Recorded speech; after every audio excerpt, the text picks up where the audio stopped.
Hello my dear student, welcome back to competitive guider channel में आप सभी का स्वागत है। आज का वीडियो क्लास 10th के हिस्ट्री चैप्टर नंबर 1 यूरोप में राष्ट्रवाद के सभी महत्वपूर्ण क्वेश्चन यहाँ पे हम लोग देखने वाले हैं। तो आप लोग चैनल पे बने रहे, वीडियो शुरू से लेकर अंत तक के देखें और जो भी आप लोगों की क्वेरी होती है आप कमेंट सेक्शन में जरूर दीजिए। तो चलिए आज के वीडियो को स्टार्ट करते हैं। वीडियो को स्टार्ट करने से पहले आपको बता दें कि आज का यह जो वीडियो है ये सिर्फ ऑब्जेक्टिव के लिए है और साथ में जो खाली जगह भरने वाले होते हैं वो भी आपको यहाँ से देखने को मिलेगा और साथ में यहाँ पे मिलान करने वाले मिलेंगे। बाकी इसका एक और पार्ट अपलोड किया जाएगा जिसमें आपको लघु उत्तरीय प्रश्न मिलेंगे और साथ में वहाँ पे आपको दीर्घ उत्तरीय प्रश्न मिलेंगे और इन दोनों जो प्रश्न रहेंगे इनका आपको पीडीएफ भी आपको दिया जाएगा, लेकिन इसका पीडीएफ नहीं, क्योंकि यहाँ पे हम आपको बताने वाले हैं। तो आप लोग शुरू से लेकर अंत तक जरूर देखिए ताकि आपका जो भी क्वेरी होता है आप यहाँ से पूरा कर सकते हैं। तो चलिए क्वेश्चन नंबर फर्स्ट में आपसे पूछा गया है कि इटली एवं जर्मनी वर्तमान में किस महादेश के अंतर्गत आते हैं। यानी बताना कि ये जो देश है इटली एवं जर्मनी ये वर्तमान में वो कौन सा महादेश के अंतर्गत आते हैं। यानी वर्तमान के मतलब अभी के लेकर के बात किया है। तो ऑप्शन क में यहाँ पे दिया है उत्तरी अमेरिका, ऑप्शन ख में दिया है दक्षिणी अमेरिका, ऑप्शन ग में दिया है यूरोप और ऑप्शन घ में दिया है पश्चिम एशिया। तो इसका जो सही उत्तर हो जाएगा वो ऑप्शन ग हो जाएगा, यह यूरोप में है इटली एवं जर्मनी। तो चलिए नेक्स्ट क्वेश्चन नंबर 2 पे। क्वेश्चन नंबर 2 में आपसे पूछा है कि फ्रांस में किस शासक वंश का पूर्ण स्थापना वियना कांग्रेस के द्वारा की गई थी। ध्यान रखना है ये फ्रांस में पूछा है और ये जो पूछा गया है वह वियना कांग्रेस के द्वारा पूछा गया। ध्यान रखिएगा ये वियना कांग्रेस अगर कहीं कहीं ना देगा तो उसमें ऑप्शन में दूसरा उत्तर हो जाएगा। तो देखिए ऑप्शन में आपसे बात किया गया, ऑप्शन क में हैप्सबर्ग, ऑप्शन ख में आर्लिया वंश, ऑप्शन ग में बुर्बो वंश और ऑप्शन घ में जारशाही वंश। तो यहाँ से सही इसका जो उत्तर हो जाएगा वह बुर्बो वंश को किया गया था वियना कांग्रेस के अंतर्गत। लेकिन यही यहाँ पे यदि वियना कांग्रेस नहीं रहता तो यहाँ पे आर्लिया वंश हो जाता। ध्यान रखिएगा थोड़ा सा, अगर यहाँ पे वियना कांग्रेस नहीं होता तो यहाँ पे आर्लिया वंश होता, लेकिन यहाँ पे वियना कांग्रेस के द्वारा पूछा गया है जिसके कारण यहाँ पे बुर्बो वंश होगा। चलेंगे नेक्स्ट प्रश्न पे। क्वेश्चन नंबर 3 में आपसे पूछा है कि मेजनी का संबंध किस संगठन से था। आपको बताना है कि मेजनी का जो संबंध था वो किस संगठन से था। ऑप्शन क में लाल सेना से था, ऑप्शन ख में कार्बोनरी से था, ऑप्शन ग में फिलिक हेटारिया से था, ऑप्शन घ में डायट से था। आप लोग कमेंट सेक्शन में बताएंगे कि डायट का मतलब क्या होता है या डायट का means what is means by diet, क्या होता है डायट का मतलब।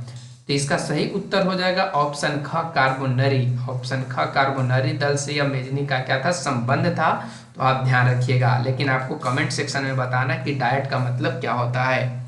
चलेंगे नेक्स्ट प्रश्न पे। क्वेश्चन नंबर 4 में आपसे पूछा है कि इटली एवं जर्मनी के एकीकरण के विरुद्ध निम्न में कौन था। आपको बताना है कि इटली एवं जर्मनी के एकीकरण में कौन इसके विरुद्ध में खड़ा था। ऑप्शन क में दिया है कि यह इंग्लैंड था, ऑप्शन ख में रूस था, ऑप्शन ग में ऑस्ट्रिया था और ऑप्शन घ में प्रसा था। तो आप लोग इस चैप्टर को पढ़े होंगे तो बहुत अच्छे तरीके से, तो आपको यह याद आ रहा होगा कि इटली एवं जर्मनी के एकीकरण के जो विरुद्ध में खड़ा था वह ऑस्ट्रिया था। ध्यान रखेंगे ऑस्ट्रिया, और ऑस्ट्रिया का चांसलर आपको कमेंट सेक्शन में बताना है कि ऑस्ट्रिया के चांसलर कौन था। चलेंगे अगले प्रश्न पे। आज का पांचवा प्रश्न में पूछा है कि काउंट काबूर को विक्टर इमैनुअल ने किस पद पर नियुक्त किया था। काउंट काबूर को विक्टर इमैनुअल ने कौन से पद पर नियुक्त किया था। ऑप्शन क सेनापति, ऑप्शन ख फ्रांस में राजदूत, ऑप्शन क यहाँ पे काट लीजिएगा यह गलती से लिखा गया, यहाँ पे होगा प्रधानमंत्री और ऑप्शन घ में नाविक। तो क्या इसका सही जवाब होगा।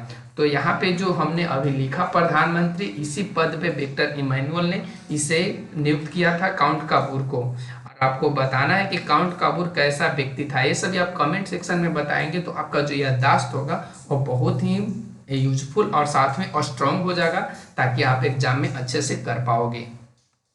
चलिए क्वेश्चन नंबर 6 में पूछा है कि गैरीबाल्डी पेशे से क्या था। आपको बताना है ऑप्शन क सिपाही था, ऑप्शन ख किसान था, ऑप्शन ग जमींदार था और ऑप्शन घ नाविक था। तो गैरिबाल्डी जो था वह मेजनी के समर्थक था, और यहाँ पे सही जवाब इसका हो जाएगा कि ये नाविक था। ध्यान रखना है नाविक। लेकिन यह कुछ दिन के बाद यह अपना काम छोड़ करके यह किसान बन गया था।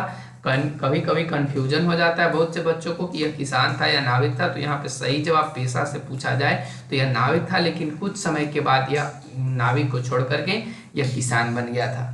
चलिए क्वेश्चन नंबर 7 पे। क्वेश्चन नंबर 7 में पूछा है कि जर्मन राइन राज्य का निर्माण किसने किया था। जर्मन राइन राज्य का निर्माण किसने किया था? ऑप्शन क में दिया है लुई 18वां किया था, नेपोलियन बोनापार्ट ने किया था, नेपोलियन तृतीय ने किया था, या बिस्मार्क साहब ने किए थे। तो यहाँ पे जो सही इसका जवाब हो जाएगा कि जर्मन राज राइन का जो निर्माण करने का श्रेय जाता है वह नेपोलियन बोनापार्ट को जाता है, और इसने ही जर्मन के कुछ क्षेत्रों का नाम इन्होंने राइन राज्य रखा था। ध्यान रखना है। चलेंगे नेक्स्ट प्रश्न, 8वां प्रश्न पे। 8वां प्रश्न में पूछा है कि जालबेरिन एक संस्था थी। जालबेरिन कैसी संस्था थी?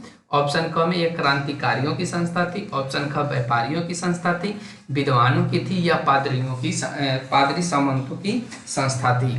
तो जालबेरिन एक व्यापारियों की संस्था थी, यहाँ से ये आपका सही उत्तर होगा। चलेंगे 9वें प्रश्न पे।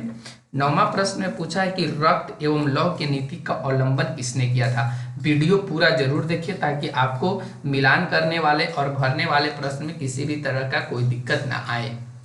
रक्त और लौह के नीति का अवलंबन किसने किया था? ऑप्शन क में दिया मेजनी ने किया था, ऑप्शन क हिटलर ने किया था, ऑप्शन ग बिस्मार्क ने किया था, और ऑप्शन घ विलियम फर्स्ट ने किया था। तो रक्त और लौह की नीति का जो अवलंबन करने वाला व्यक्ति था वह बिस्मार्क थे। ध्यान रखना है, ऑप्शन ग आपका बिल्कुल सही होगा, बिस्मार्क। चलेंगे नेक्स्ट 10वें प्रश्न पे। 10वां प्रश्न में आपसे पूछा है कि फ्रैंकफर्ट की संधि कब हुई। आपको बताना कि फ्रैंकफर्ट की संधि कब हुई। 1864 में हुई थी, 1866 में हुई थी, 1870 में हुई थी, या 1871 में हुई थी। तो फ्रैंकफर्ट का जो संधि हुआ था प्यारे बच्चों वो 1870 में हुआ था। आप याद रखेंगे 1870 में। चलेंगे नेक्स्ट प्रश्न 11वें प्रश्न। 11वां प्रश्न में है यूरोप वासियों के लिए किस देश का साहित्य एवं ज्ञान विज्ञान प्रेरणा स्रोत रहा।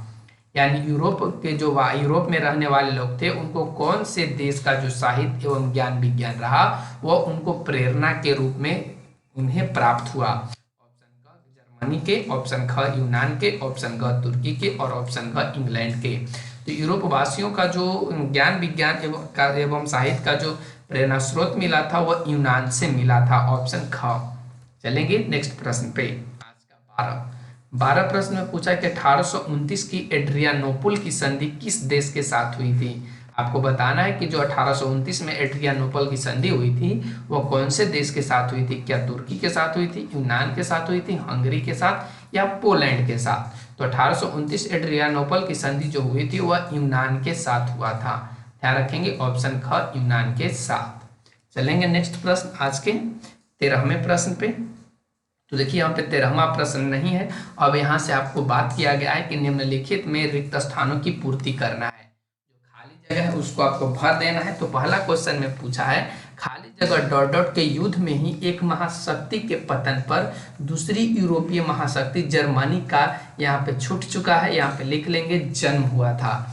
यानी आपको बताना है कि वह कौन सा युद्ध था जिसमें एक शक्ति का क्या हो रहा है, पतन हो रहा है, लेकिन दूसरी यूरोपीय शक्ति जर्मनी का क्या हो रहा है, जन्म हो रहा है। तो वह जो युद्ध था वह सेडोन का युद्ध था। ध्यान रखेंगे, वह सेडोन का युद्ध था जिसमें एक महाशक्ति का पतन हुआ और दूसरे महाशक्ति जर्मनी का उदय हुआ। चलिए क्वेश्चन नंबर 2। क्वेश्चन नंबर 2 में पूछा है कि सेडोवा का युद्ध खाली जगह और के बीच हुआ था। यानी कि सेडोवा के युद्ध किसके किसके बीच में हुआ था। तो यहाँ पे आप खाली जगह में भर सकते हैं कि ऑस्ट्रिया और प्रसा के बीच में हुआ था।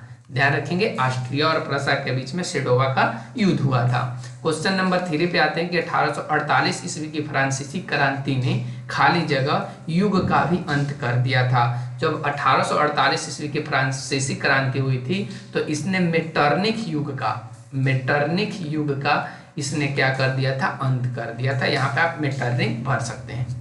चलिए क्वेश्चन नंबर 4 पे। क्वेश्चन नंबर 4 में पूछा है कि वेटिकन सिटी के राजमहल जहां खाली जगह रहते थे जो इटली के से बचा रहा। तो वेटिकन सिटी राजमहल जहां था वहां कौन रहते थे? पोप रहते थे, ध्यान रखना है, पोप रहते थे। और जो इटली के आक्रमण या युद्ध से, लिख सकते हैं आक्रमण या युद्ध से बचा रहा। चलेंगे नेक्स्ट प्रश्न पे, क्वेश्चन नंबर 5। क्वेश्चन नंबर 5 में पूछा है कि यूनान को एक स्वतंत्र राष्ट्र घोषित करने के बाद बवेरिया के साथ साथ खाली जगह को वहां का राजा घोषित किया गया। यानी यूनान कब स्वतंत्र हुआ था? कमेंट सेक्शन में करिए, ऐसे तो हम आगे बात करेंगे। और उसके बाद बवेरिया के एक शासक थे जिनका नाम था ओटो, नाम रखेंगे, याद रखेंगे, जिसका नाम था ओटो। ओटो को वहां का राजा घोषित कर दिया गया था। क्वेश्चन नंबर 6, हंगरी की राजधानी कहाँ है? तो ये बहुत इजी है और ये बहुत बार पूछा भी जा चुका है कि जो हंगरी का राजधानी है वो बुडापेस्ट है। बुडापेस्ट है, ध्यान रखें, बुडापेस्ट है, बुडापेस्ट, ठीक है ना। तो चलेंगे नेक्स्ट प्रश्न पे, ऐसे बुडापेस्ट लिखा था, बुडापेस्ट, ठीक है ना। तो चलेंगे आज के अगले प्रश्न। अब यहाँ से हम लोगों को मिलेगा मिलान करने वाले, आपको मिलान करना है। तो देखिए क यहाँ पे हमने लिखा है 1 2 3 में आपको क एक दिया है मेजनी और इधर दिया दार्शनिक, इधर हिगेल इटली, बिस्मार्क राजनीतिज्ञ, विक्टर इमैनुअल और जर्मनी चांसलर। तो आपको यहाँ से मिलाना है। तो देखिए सबसे पहले यहाँ पे मेजनी को अगर बात करें तो मेजनी एक राजनीतिज्ञ था, ठीक है ना। फिर हिगेल की बात करें तो ये दार्शनिक था। फिर उसी तरीके से अगर हम लोग बात करें विक्टर इमैनुअल तो ये इटली का शासक था। और बचा बिस्मार्क तो ये जर्मनी का चांसलर बना था। तो यहाँ पे सभी का मिलान हो गया। अगर ऐसे आप लिखना चाहते हैं तो ये ए का किसके साथ मिलान हुआ? स के साथ। 2 का हम लोग बात करें तो 2 किसके साथ मिल रहा है? अ के साथ। फिर अगर हम लोग 3 की बात करें तो 3 किसके साथ मिल रहा है? द के साथ। अगर हम लोग 4 की बात करें तो 4 किसके साथ मिल रहा है? 4 यहाँ पे ब के साथ।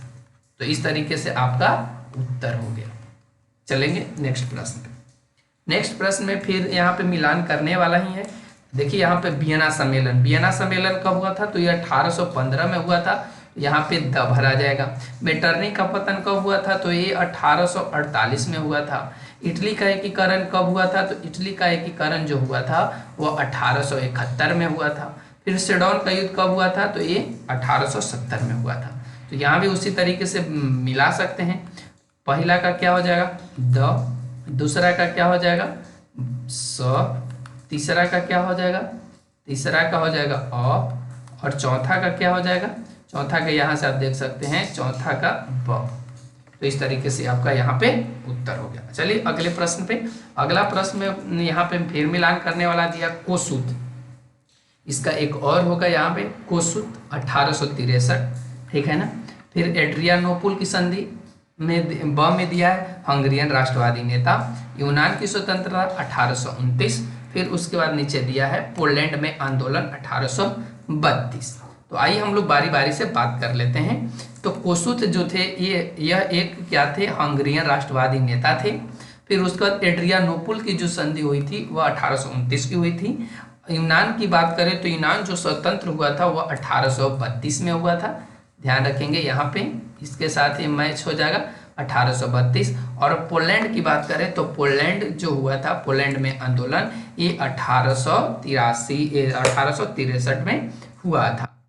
1863 में यह हुआ था, ध्यान रखेंगे। अब यहाँ से उत्तर आप यहाँ पे लिख भी सकते हैं उत्तर के रूप में। तो पहला कोसुत थे तो इनका ब हो गया। दूसरा एड्रियानोपुल की संधि स हो गया। तीसरा यूनान की स्वतंत्रता द हो गया। और नंबर 4 का क्या हो जाएगा? अ हो गया।